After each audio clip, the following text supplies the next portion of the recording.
Okay, next step is to pound in the upper and lower bearing races.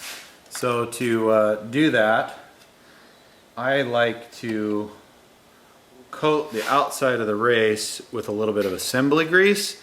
This happens to be some just some generic cam break-in grease that I use, and then also use a race and seal driver. This one fits that really well. Okay, make sure that these are all cleaned out nice. Put that in there, and then you want to make sure that you pound them in as evenly as you can. Both bearing races have been installed, and now we're moving on to the inner seal.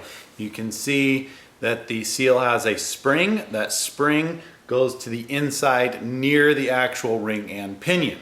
Okay, I like to use a little bit of RTV sealant on the outer flange of the bearing, or of the seal, like this.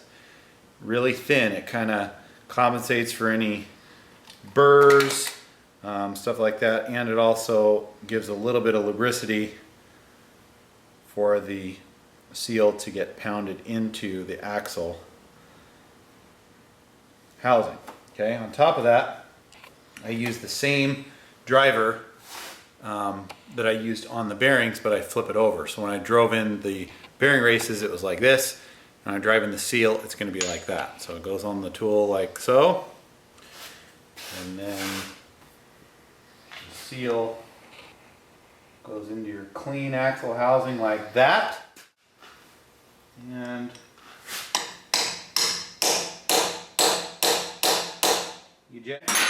so now I just take my finger and I wipe off any excess sealant.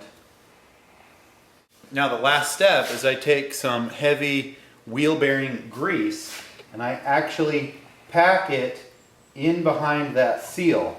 And what that does is that actually helps to stabilize and hold that little spring that I pointed out earlier in place when you're sliding the whole axle in. Got the seal installed, got the upper and lower races installed, and now we're on to the actual felt and wipers. So here is the felt, and you can see that it is coated with grease. This is a little closely guarded secret that I do. I don't know if anybody else does it, but it makes a whole lot of sense to me. So you take some regular old wheel bearing grease and you pack it in this felt as much as you can possibly pack, and then this thing is essentially a wick for grease. If you put them in dry, what will happen is these things will wick water. So I pack them like crazy with grease. They also have a flat spot on the top and a flat spot on the bottom. So you can go ahead and you just got to kind of stretch this thing over the housing. It's pretty forgiving, so you're not gonna tear it. A lot of people, when they're trying to cheat and they see grease coming out of their housings, what they'll do is they'll actually just cut these, put a slice in them, so that they can replace these components with a knuckle still put together. Unfortunately, that really doesn't solve anything, because if you have, like I said previously, if you have a bunch of grease coming out, then that means that seal inside there is bad. Okay, next one is the actual wiper. Wiper has a rib. The rib goes against the felt, so it goes on there like this. Not like this, like this. So you just stretch that guy over there. And then you have the reinforcing ring, which you just need to kind of snake your way on like that and straighten it out. Okay, so all that stuff can just hang out right there. Upper bearing goes in there like that, lower bearing goes in there like that. I like to grease these things so that they won't fall out. Then you take this guy and you slip him in there like so. And he should just kind of hang out there while you regroup and get the other remaining parts. So this is the next piece that goes on. It's your lower bearing. I just take some of the grease that's kind of hanging out in there, lubricate that up, and then he's going to slip on from the bottom, and I'm going to have just a nut, just one of the nuts that I've cleaned up. So you go down here, you get them started over the studs like this, and then you line it up, preferably, hopefully.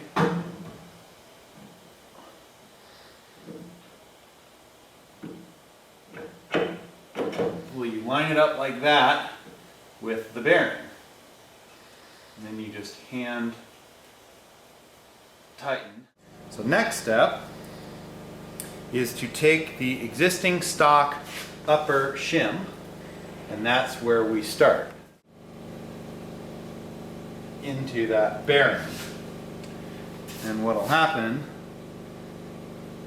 is it'll take a little bit of force to get everything to line up. So then you grab the two bolts that came out of the top, and those are the ones that do not have the recess. And essentially what you're going to use these for is you're just going to use these as some guides to help guide everything into position.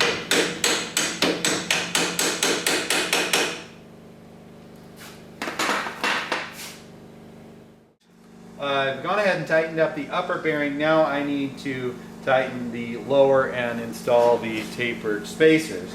I just put in a temporary one to hold it in place.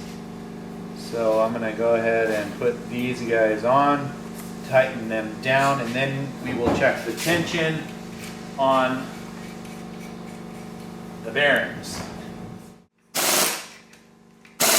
Okay, that guy is tightened up. Now you want to feel and make sure that the new bearings are not too tight. I'm sure there's some kind of specification in the manual, but we're going to go by feel here. So I've done enough of these to know if it's too tight. That feels pretty good. Most of the time, if the bearings are of high quality, then the original shim that was in there gets this set up just right. So that feels great.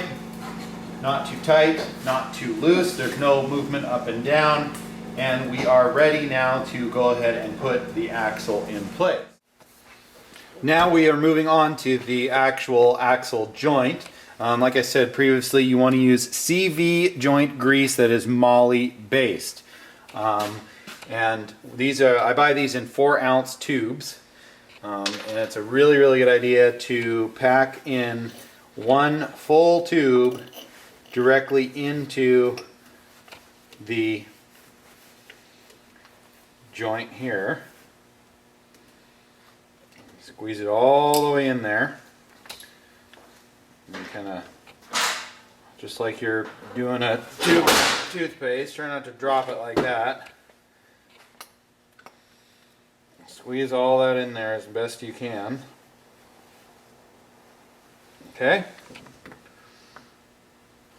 And then now it is time to take your axle and insert it in. Line up your marks and pound it in. I'm going to show you a little trick on how to do that.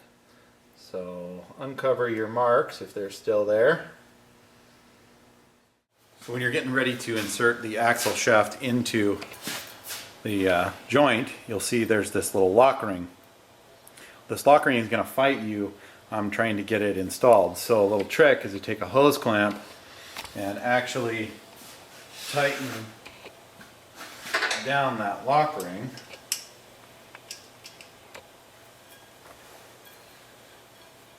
With the hose clamp,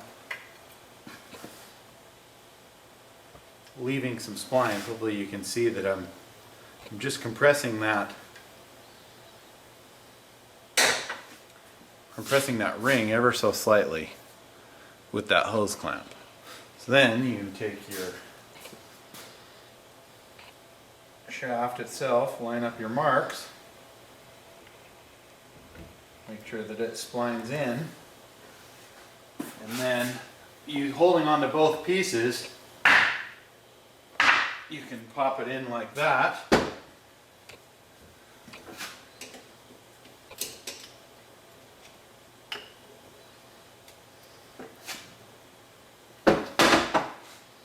And go ahead and remove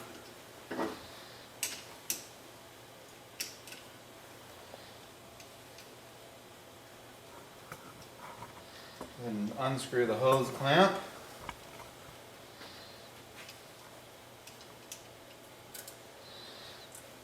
I'm going to use the hose clamp like a little piston spring compressor. Well, you can see that it's not all the way splined in, but it certainly got everything started so that you don't run the risk of damaging the retaining ring. So now you just bang it once and you'll be able to feel it pop in. And then what that also did is that actually hydraulicked all of that grease that you packed into that joint out around all of those balls. Grab the axle here, and we're going to go ahead and slide this guy in position.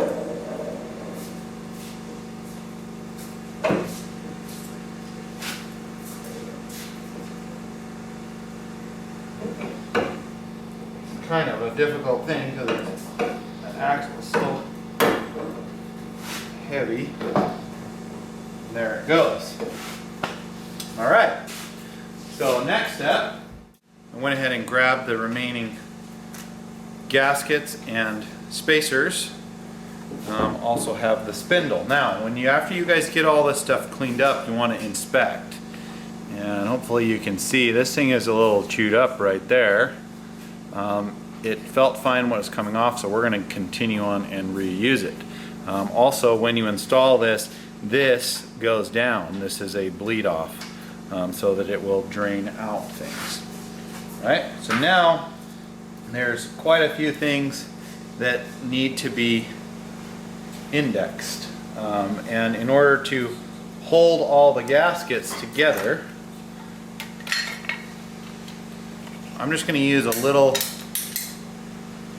dab, for lack of a better term, a little dab of some silicone here and there, and that will cause this gasket to not want to float all over the place. So that'll stick that to there. Okay, so then this guy goes on like so. Grab some grease. Let's use some assembly lube. Use some assembly lube on this. This guy will just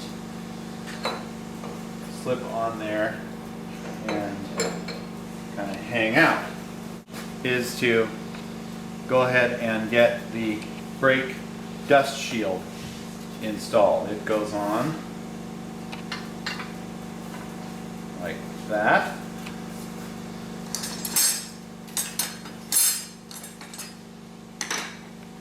With this gasket like so,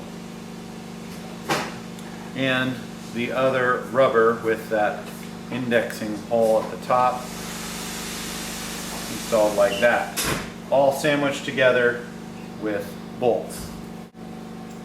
Slide that stuff together like that.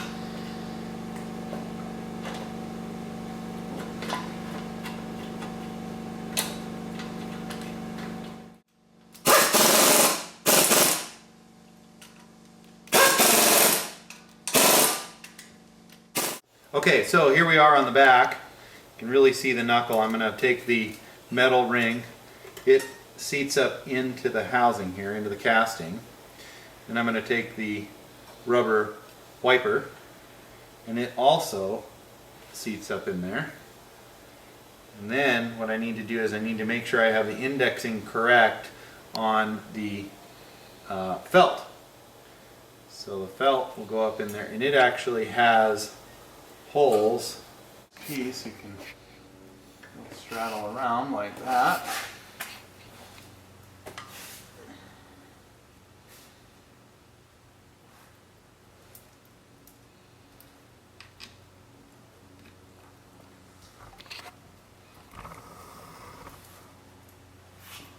to get the bottom ones started in there first, like that. I always tighten this stuff starting at the bottom, and I just tighten it by hand because these are small, they strip out easy, they break off easy. Okay, so to fill the housing, the knuckle housing, you take out the square filler plug and you squeeze in, two more tubes, another 8 ounces. What's that mean? Of the CV axle grease. It's time to bolt the hub to the rotor. A couple of key features on a zinc plated rotor as opposed to a natural replacement style, stock replacement style. A zinc plated rotor, the zinc provides the corrosion protection, so when you get it, it's not wrapped up in plastic with cosmoline anti-corrosive stuff that you then have to clean off, or it's going to contaminate your brake pads. That's great. Also, the zinc prevents the hub from getting rusted solid to your rotor. So a lot of advantages of going with a higher performance rotor other than its increased stopping power. Cool non-directional finish, chamfered, so really high quality product, cannot beat the price. Thank you 360 Performance Rotors for sending it to us. So you're going to go ahead and get this installed. You want to line up your bolt holes, and you want to just make sure that you can start all of the bolts and get them actually threaded into the rotor before you go tightening everything down with the impact gun. This is a press fit into the rotor, so you want to make sure that nothing is in a bind or you will break parts. So make sure all of these bolts get started.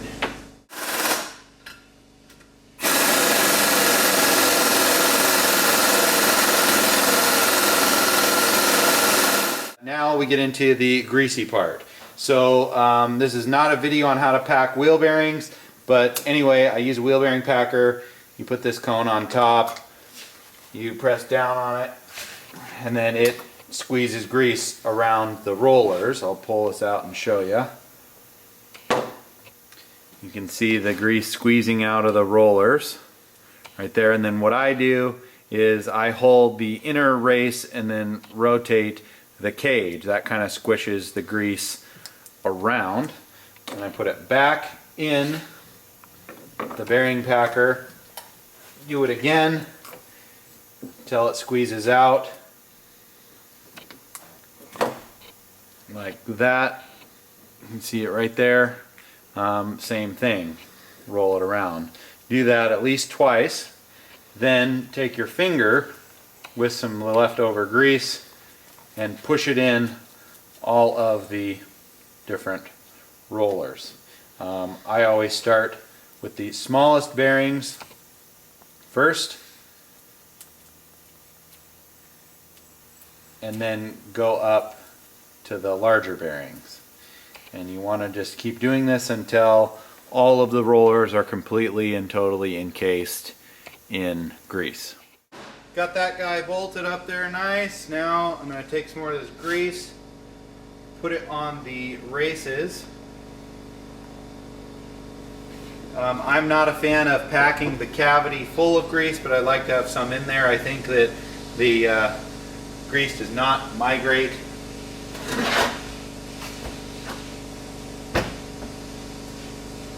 So we'll take all the leftover that we had from packing the big bearing, smear that around the race in there, and then go ahead and take your big bearing that you've already packed, set it in place, grease off your hands, take your seal, and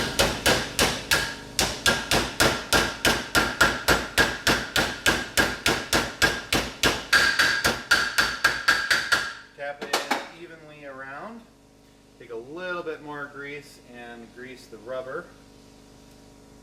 Just makes everything slide together nice. Get a nice big dollop of grease to put on your spindle. Grease up your spindle. I'm going to grab the rotor. This is definitely a repair that you guys can do in your driveway. Okay, I've got the packed outer bearing. I'm going to slip that in there. Then I've got the retaining washer, which indexes like that. And now I grab the big bearing lock nuts.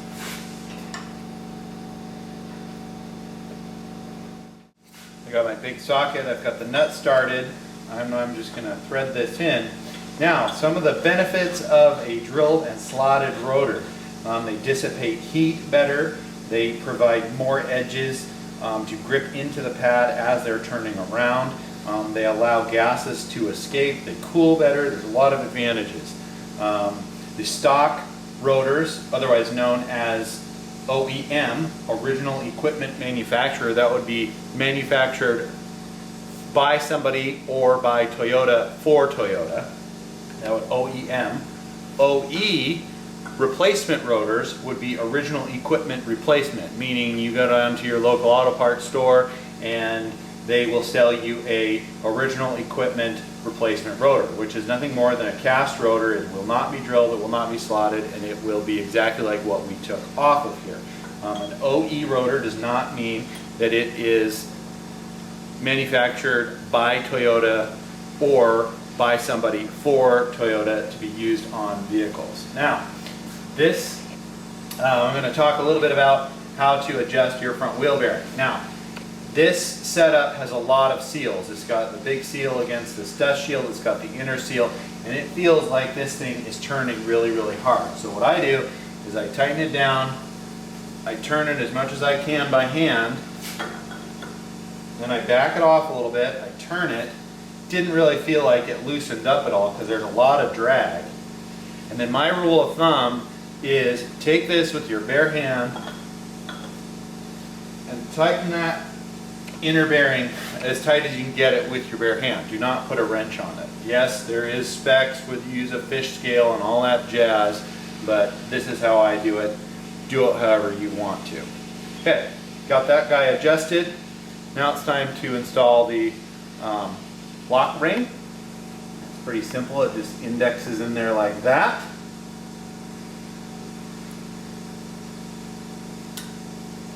Push it in. Then take your actual other lock nut.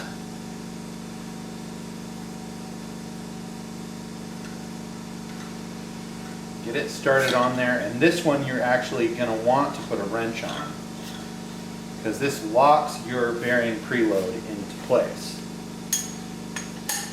So you want to put a wrench on it, and you want to tighten it down pretty good. It doesn't have to be like gorilla Superman strength, but you want to make it fairly tight.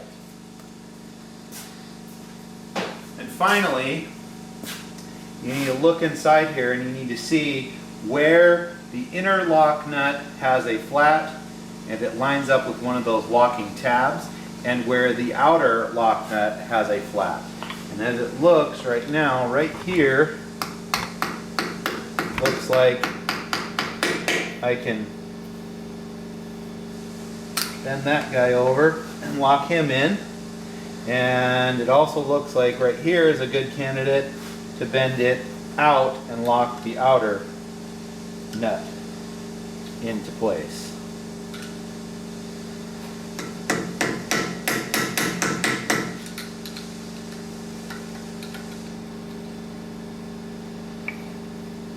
Okay, so we are locked into place. Okay, next step is to get the snap ring and the gasket and the actual outer hub. You put the gasket on there. I don't believe in putting any sealant on this stuff.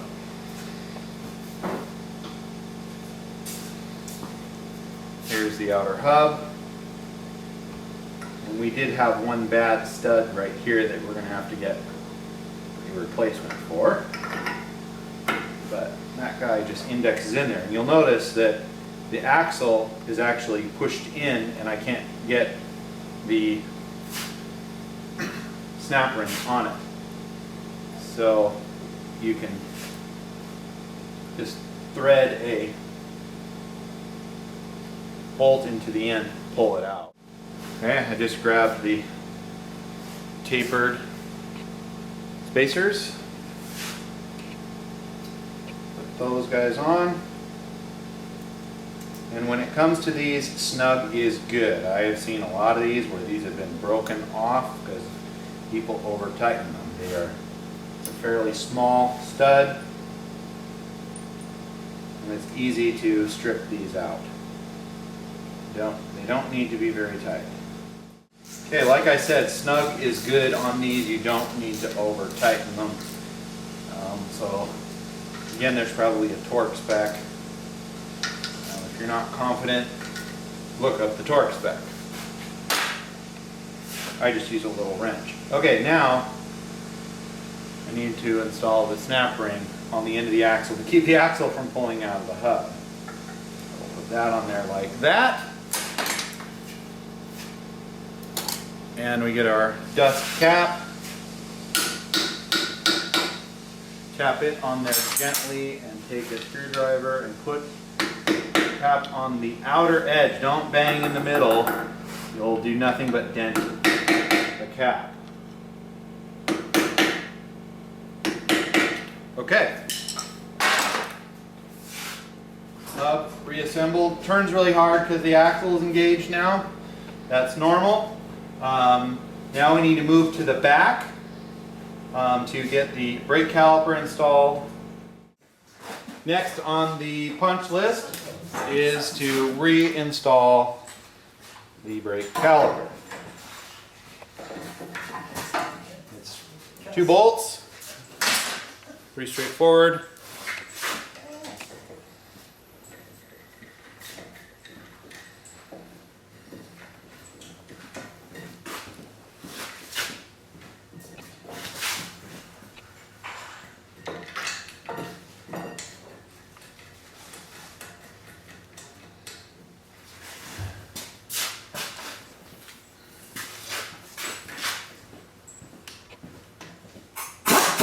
Now we move on to the brake pads.